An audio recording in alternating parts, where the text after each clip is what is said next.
आज हम जिस टॉपिक के ऊपर क्वेश्चन सोल्व करने जा रहे हैं वो है ज्योग्राफी।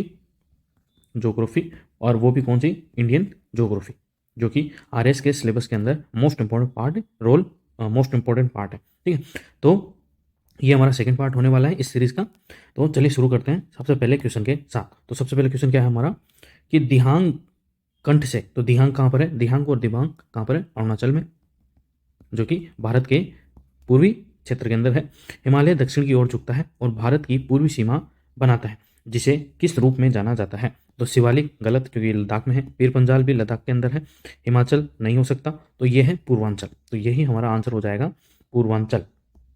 ठीक है, नेक्स्ट क्वेश्चन है हमारा, निम्नलिखित में से कौन सी नदी की उत्पत्ति भारत में नहीं होती है। तो इनमें से कौन सी नदी है जिसकी उत्पत्ति इंडिया से नहीं होती है, क्योंकि ये 5 नदियां जो पंजाब से निकलती है, इसलिए पंजाब नाम पड़ा। क्या पड़ा, पंजाब नाम। कौन कौन सी, रावी, व्यास, चिनाब, सतलज। ठीक है, तो रावी, व्यास, चिनाब और सतलज और सिंधु, ये 5 नदियां पंजाब से बहती हैं, इसलिए पंजाब का नाम पंजाब पड़ा। तो इसका आंसर क्या हो जाएगा, इसका आंसर हो जाएगा घाघरा, क्योंकि घाघरा जो नदी है वो इंडिया से इसकी उत्पत्ति नहीं होती है, क्योंकि इसकी उत्पत्ति मानसरोवर झील से होती है। कौन सी झील से, मानसरोवर झील से। और यह तिब्बती पठार के अंदर है। कौन से पठार के अंदर, तिब्बती पठार के अंदर। और यह कहाँ पर पड़ता है, ये पड़ता है नेपाल के अंदर। कहाँ पर, नेपाल में। तो ये भी आपको ध्यान रखना है। नेक्स्ट क्वेश्चन है हमारा, किसी प्रजाति की निम्नलिखित विशेषताओं में से कौन विलुप्त होने की अति संवेदनशील नहीं है। ठीक है, तो कोई भी प्रजाति क्या होती है, विलुप्त होने के कगार पर होती है। तो इनमें से कौन सी वह प्रजाति की विशेषता है जो विलुप्त होने के लिए अति संवेदनशील नहीं है, मतलब बहुत ही जल्दी विलुप्त होने के लिए नहीं है। तो जो व्यक्ति परिवर्तनशील होता है वो जल्दी विलुप्त नहीं होता है। तो इसका आंसर भी क्या हो जाएगा, जो परिवर्तनशील प्रवासी मार्ग के होते हैं वो जल्दी विलुप्त नहीं होते हैं। जैसे आपने देखा होगा कि अपने पहले पूंछ हुआ करती थी, तो वो किसी काम नहीं आती थी, इसलिए विलुप्त हो गई। ठीक है, तो कोई चीज़ अगर काम में लेते हैं अपन तो वो विलुप्त नहीं होती है, और जो चीज़ काम में नहीं लेते हैं वो विलुप्त हो जाती हैं। जैसे कि आपका और हमारा दिमाग, काम में तो लेते नहीं है, इसलिए कम हो गया है। नेक्स्ट है, भीमलत जलप्रपात किस नदी के ऊपर स्थित है। तो जो भीमलत जलप्रपात है वो निम्न में से किस नदी के ऊपर स्थित है। तो वो है मांगली नदी के ऊपर स्थित है। और ये मांगली नदी कहाँ पर है, तो ये राजस्थान के अंदर। कहाँ पर है, राजस्थान के अंदर। और राजस्थान के किस जिले के अंदर है ये, तो जो भीमलत जलप्रपात है ये बूंदी और चित्तौड़गढ़ शहरों के अंदर ये नदी जो जलप्रपात है वो स्थित है, इन दोनों जिलों के बीच के अंदर। मांगनी नदी राजस्थान में मेज नदी की सहायक नदी है। कौन सी नदी की, मेज नदी की सहायक नदी है मांगली नदी, ये भी आपको ध्यान रखना है। और लूनी और बेराज नदियाँ राजस्थान में ही है। जो ये लूनी है और ये बेराज नदियाँ हैं, ये भी राजस्थान की नदियाँ हैं, तो ये भी आपको ध्यान रखना है। नेक्स्ट क्वेश्चन है हमारा, 2011 की जनगणना के अनुसार, क्योंकि अभी तक 2021 के अंदर जनगणना हुई नहीं थी क्योंकि कोरोना आ गया था, और अभी 2026 के अंदर जो जनगणना होगी, ठीक है, तो उसकी आंकड़े फिर आगे के एग्जाम के लिए इंपॉर्टेंट होंगे। तो अभी तो 2011 है अपने पास, तो इसी के आंकड़े इंपॉर्टेंट है सभी एग्जामों के लिए। तो 2011 की जनगणना के अनुसार राजस्थान के निम्नलिखित में से कौन से जिले क्रमशः अधिकतम और न्यूनतम शहरीकृत जिले हैं।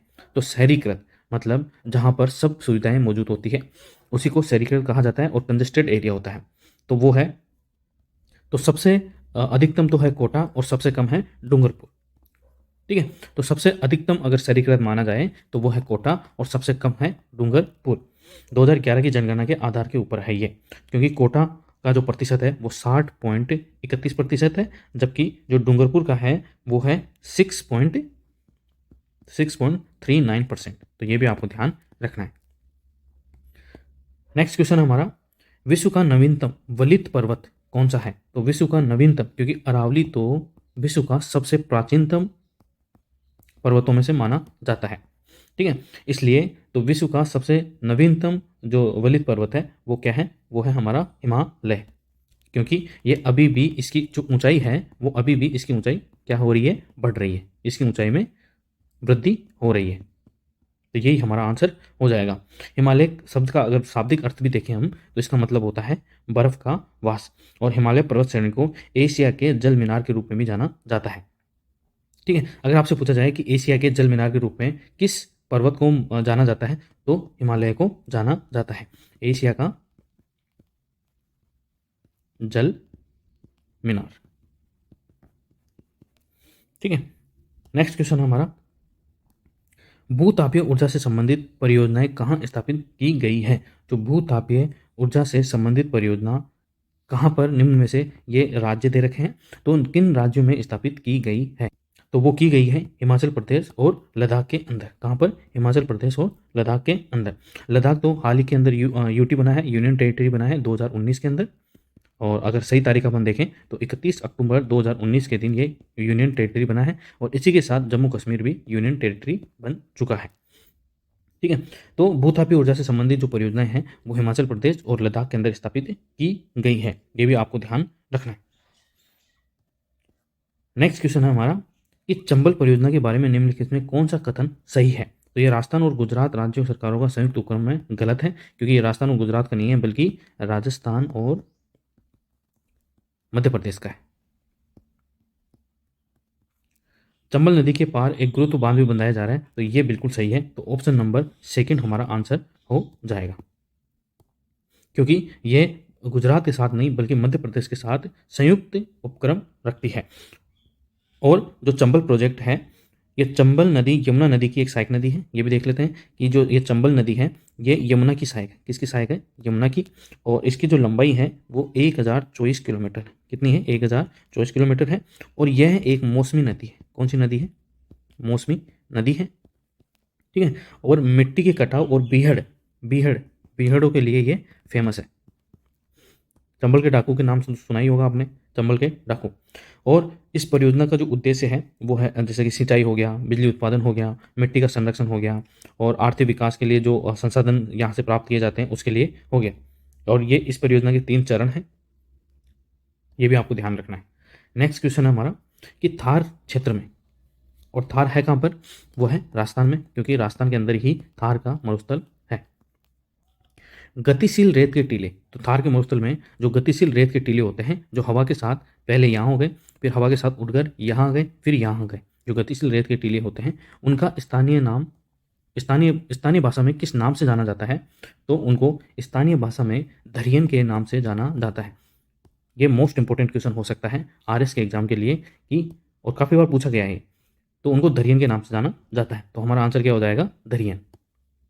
ठीक है, क्योंकि थार मरुस्थल को महान भारतीय मरुस्थल के रूप में जाना जाता है, और यह जो है अरावली पहाड़ियों के उत्तर पश्चिम के अंदर है। जो अरावली की जो पहाड़ी है, ठीक है, उसके उत्तर और पश्चिम के अंदर ये है, ये भी आपको ध्यान रखना है।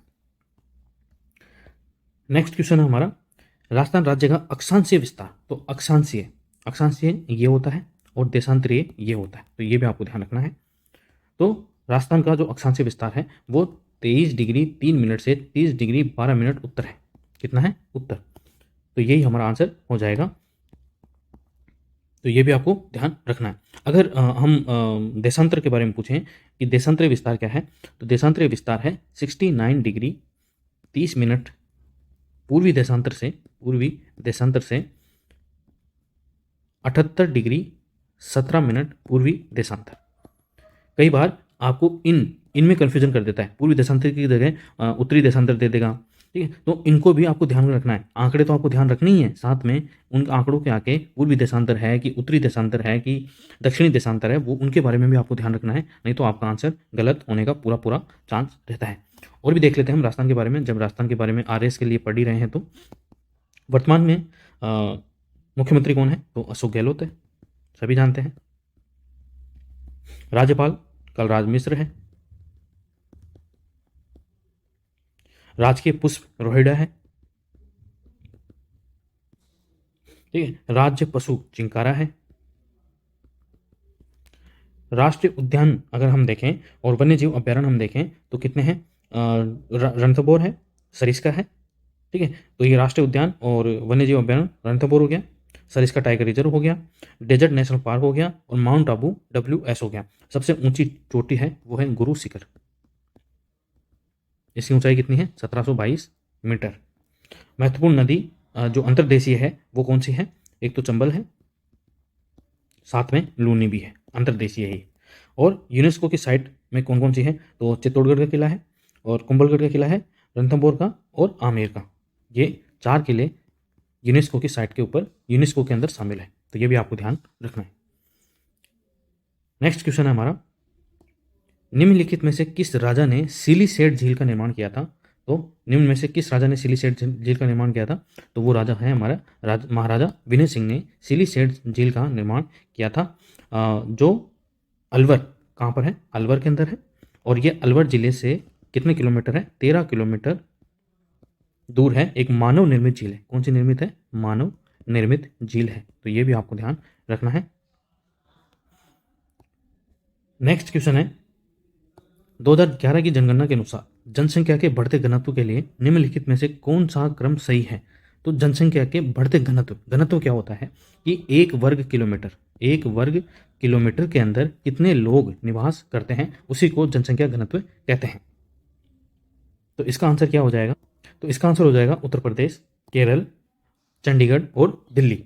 तो 2011 की जनगणना के अनुसार बढ़ते जनसंख्या के बढ़ते घनत्व, मतलब आरोही क्रम पूछ रहा है, ये आरोही क्रम पूछ रहा है। तो जैसे कि उत्तर प्रदेश का अगर हम देखें तो एक वर्ग किलोमीटर के अंदर, वैसे तो इंडिया का जो घनत्व है यानी कि भारत का जो घनत्व है, एक वर्ग किलोमीटर के अंदर 383 व्यक्ति निवास करते हैं। कितने? 383 व्यक्ति। और अगर दिल्ली का हम देखें तो सबसे पहले तो उत्तर प्रदेश का देख लेते हैं। तो उत्तर प्रदेश के अंदर 828 व्यक्ति निवास करते हैं, केरल के अंदर 859 व्यक्ति निवास करते हैं, चंडीगढ़ के अंदर 9,252 व्यक्ति निवास करते हैं एक वर्ग किलोमीटर के अंदर, और दिल्ली के अंदर तो यह है 9,340 व्यक्ति निवास करते हैं एक वर्ग किलोमीटर के अंदर। तो ये आपको ध्यान रखना है। और ये सारी जो जनगणना है वो 2011 की जनगणना के अनुसार आपको दिए गए हैं ये आंकड़े। तो नेक्स्ट और अंतिम क्वेश्चन है हमारा इस सीरीज का, इस वीडियो का, निम्नलिखित में से कौन सा जलाशय पाक जल डमरू मध्य के सबसे नजदीक है? तो पाक जल संधि है वो किसके मध्य है? वो इंडिया और श्रीलंका के मध्य है। तो ये आपको ध्यान रखना है। और ये दक्षिण के अंदर है। तो यहाँ पर कौन सी खाड़ी है? तो वो है मन्नार की खाड़ी। कौन सी खाड़ी? मन्नार की खाड़ी के सबसे नजदीक है। ठीक है। और पाक जल डमरू मध्य यानी पाक जल संधि और मन्नार की खाड़ी एडम ब्रिज यानी कि राम सेतु के माध्यम से जुड़ी हुई है, जिसके ऊपर अभी अक्षय कुमार की मूवी भी आई थी, राम सेतु। और इसकी लंबाई कितनी है? तो इसकी लंबाई है 50 किलोमीटर। तो आई होप आपको ये जो टॉप क्वेश्चन है RAS RPSC के लिए ज्योग्राफी आधारित, इंडियन ज्योग्राफी के ऊपर आधारित, आपको अच्छे लगे होंगे। अगर अच्छे लगे हैं तो प्लीज़ वीडियो को लाइक करें, शेयर करें और चैनल को सब्सक्राइब करें ऐसे ही और वीडियो देखने के लिए। Thank you so much. और प्लीज़ प्लीज़ प्लीज़ सपोर्ट बनाए रखें और इस वीडियो को ज़्यादा से ज़्यादा शेयर करें ताकि मेरे सब्सक्राइबर बढ़ सकें और मेरे को मोटिवेशन मिले और आगे ऐसे वीडियो बनाने के लिए। Thank you.